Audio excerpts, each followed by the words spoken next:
Are you starting to feel a shift in this current housing market? In today's video, I'm giving a mid-year summer 2024 housing market update for the Charleston, South Carolina area. I'll be recapping what's happened thus far in 2024, as well as what forecasters are predicting for the rest of 2024 into 2025. We're talking about everything from prices to inventory to affordability, interest rates, and all that fun stuff. So if you are looking to buy or sell soon, or you're just an interested consumer who loves getting educated, then this video is for you. I think you'll find it really interesting to learn about some of the shifts that are happening in the market and some of the revised predictions for where things are headed. So without further ado, let's jump into today's topic.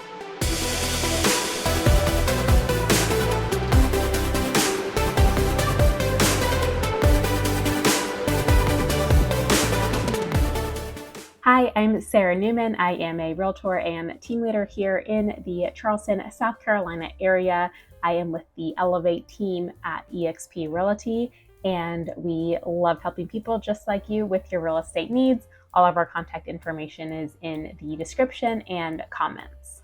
Now, every so often, I like to do a market update. I think it's really important to keep a pulse on the market. I mean, of course, I do this every day, but I like to communicate to those of you out there who are interested in this information, and of course, my clients, what's going on in the market so that you can make informed decisions when it comes time for you to buy, sell, and invest in real estate. So we are in really interesting times right now. What people expected to happen in 2024 didn't happen. So there was this buzz around December, January, where people thought that we were going to have pretty dramatic rate cuts this year. The Fed had at one point said they were going to have 5 or 6 rate cuts in 2024, which has not happened. I'm going to get into interest rates later, but it's just been a very interesting year where prices have continued to rise. So I'm going to start off this video talking about prices. Now, across the country in May, prices continued to climb for the 11th consecutive month. Home prices across the country are up 5.8% from 1 year ago. And now the average home in America costs $419,300, which is pretty wild because it was not that long ago that average homes were in the 200,000s, and now here we are in the 400,000s. If you look at what that is on a monthly payment, it's about $3,000 more or less. We know that taxes, home insurance, HOAs, and all that stuff varies. But for average homes to be costing people $3,000 a month is definitely at an all-time high, meaning affordability is at an all-time low. Now, I don't really love talking about national data because the housing market varies dramatically in different states, cities, and towns. Even here in Charleston, some parts of Charleston are dramatically different from other parts of Charleston. So you really have to look at real estate in a more localized way. So for the rest of this video, I'll mostly just be talking about our local Charleston, South Carolina market. I should also note that I'm recording this video at the end of June, and we don't have data yet complete for June. So I am looking at data from January through May of 2024. So for our local MLS here in 2024, so far, the median priced home is $425,000. This is up 3.1% year over year. Now, this figure includes all types of homes. So it's your single family homes, mobile homes, attached homes, which are things like condos and townhouses. If you are to take out attached homes and mobile homes and exclusively look at single family homes, the median price is now $450,000, which is again an all-time high for median prices here in our area. Now, while prices are up about 3% year over year, which in normal market times you see 2 to 3% average appreciation year over year, that is across our entire market. So as I was saying a moment ago, we have some areas that have still much higher levels of appreciation happening year over year. So I picked out a few that I wanted to share with you. First, we have West Ashley inside of 526. So this is the part of West Ashley that's closest to downtown Charleston. All of these percentages are going to be year over year. So this particular part of town is up 9.4%. The median priced home here is now $525,000. Next, we have James Island, which is up 17.1% year over year. So that brings the median home price now to $615,000. Next, we have Folly Beach, which is up 20.7% to $980,000. Now, this one is a little bit of an interesting one on our list here. That's going to be different than some of the others. So prices in Folly had actually fallen because of the short-term rental restrictions that went into place. If you want to know more about that, check out this video. I recorded all about the Folly Beach short-term rental rules and the prices in Folly. Things have started to recover a bit, as you can see. So prices had dipped. Now they're starting to go back up. So I think it'll be just a matter of time before the median goes back up to over $1 million and beyond. Next, we have North Mount Pleasant at a 16.7% increase. The median price here is $857,500. And similarly, we have South Mount Pleasant at 16% with the median price of $852,500. Albandale and McClellanville have really shot up. Their year-over-year increase is 26.3%, with the median priced home now at $729,196. Next, we have Daniel Island at 41.7% increase year over year, which is huge. That means their median prices are now at $1.7 million. And then moving into downtown Charleston, we separate that into inside and outside the crosstown. So inside the crosstown, which is going to be more of the historic touristy area of downtown Charleston, that's up 12.8% year over year. So the median priced home is $1,070,000. And then outside of the crosstown, it's up 17.8%, and the median priced home is $844,000. So it's pretty fascinating that over the last year, as we've seen interest rates holding pretty steady right around 7%, sure with some fluctuations, but they've still been high for almost the last 2 years now, we are still seeing some multi-double digit appreciation in certain parts of Charleston. Why is that? Well, I think one of the reasons is just because South Carolina and Charleston have become so popular. We are one of the top move to states out of the entire country. People are moving here from all over, be it the West Coast, the North, really. I have buyers from all over the country that are moving here to escape the cold weather, or they want a different political climate, or they're just looking to have a different quality of life, get to be outside all of the time. All of the reasons that people love Charleston are super valid.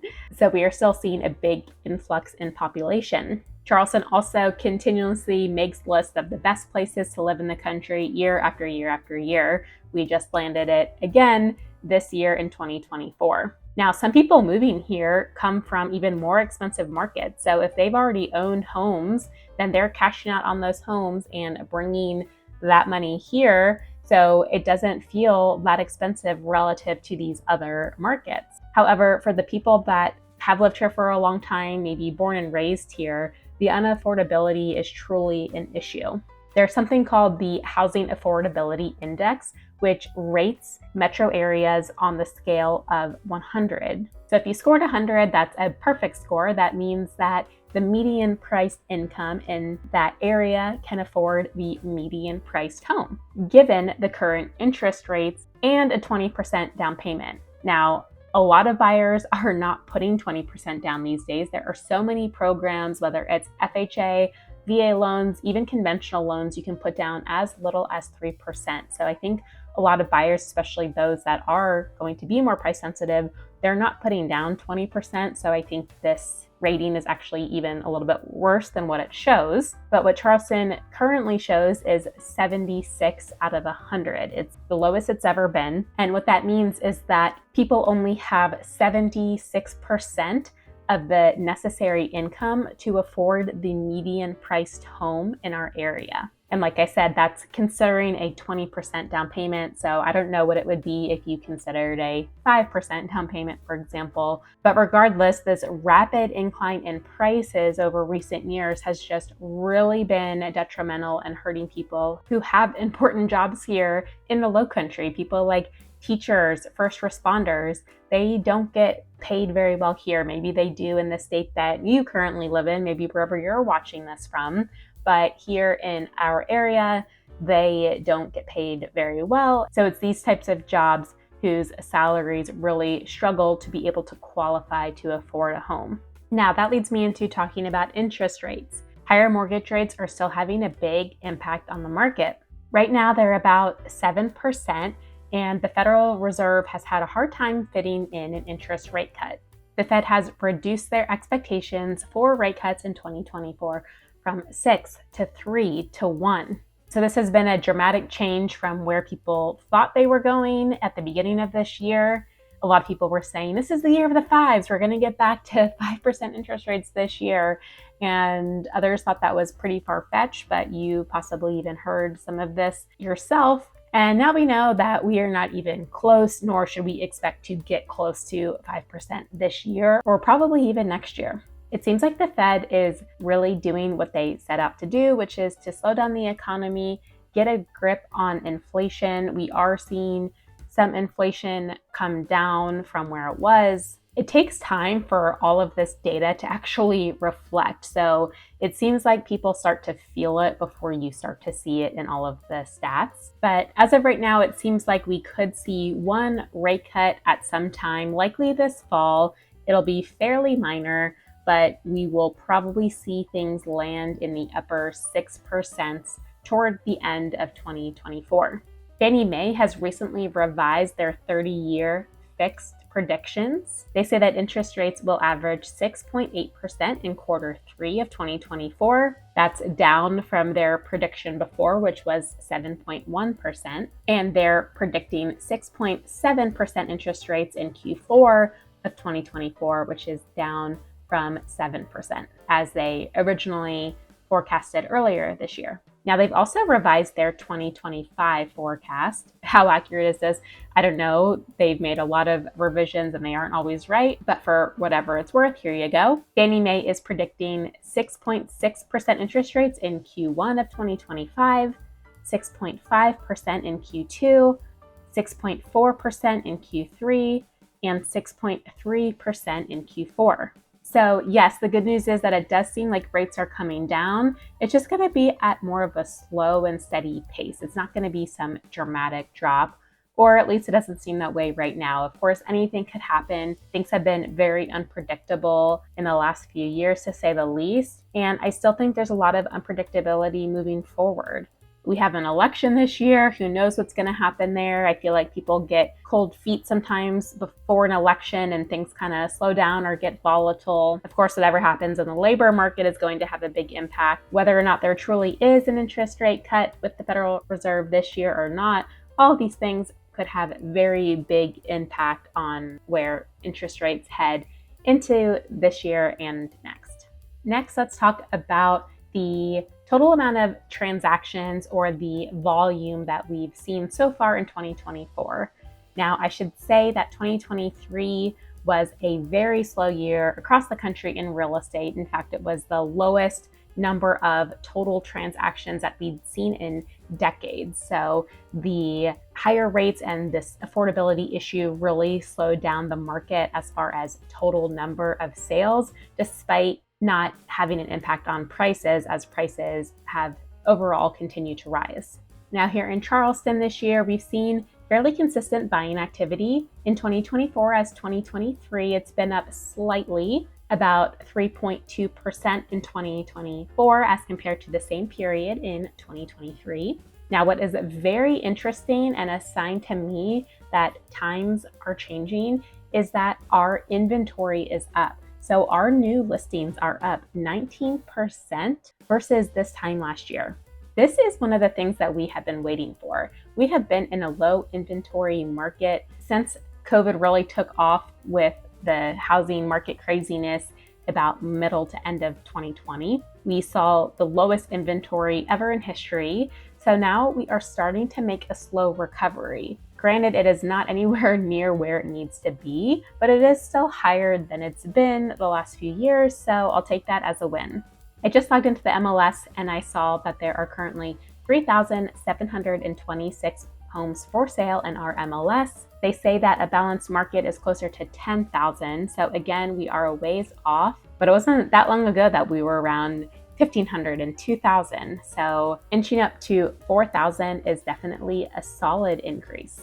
This is great because it means that buyers have more options. It means that sellers may be willing to negotiate a bit more than they were before now that they have increased competition, and it could really help prices stay at bay. I think new listings are up for multiple reasons. I think some sellers have just decided that they're tired of waiting to move. They were really stubborn about putting their home on the market because they have such a great low interest rate, which I totally get. If you're at 3%, it's hard to give that up. Yet now that they've been waiting a couple years and it just seems like this is the new normal, they're going, okay, well, I'm willing to give that up now because I just want what's next for myself and my family, that I'm just willing to make it work. So I think that there's just an adaptation that's happening in the mindset, and people are getting used to this new thermostat where we're at with the interest rates in the economy. I think the number of buyers has also declined.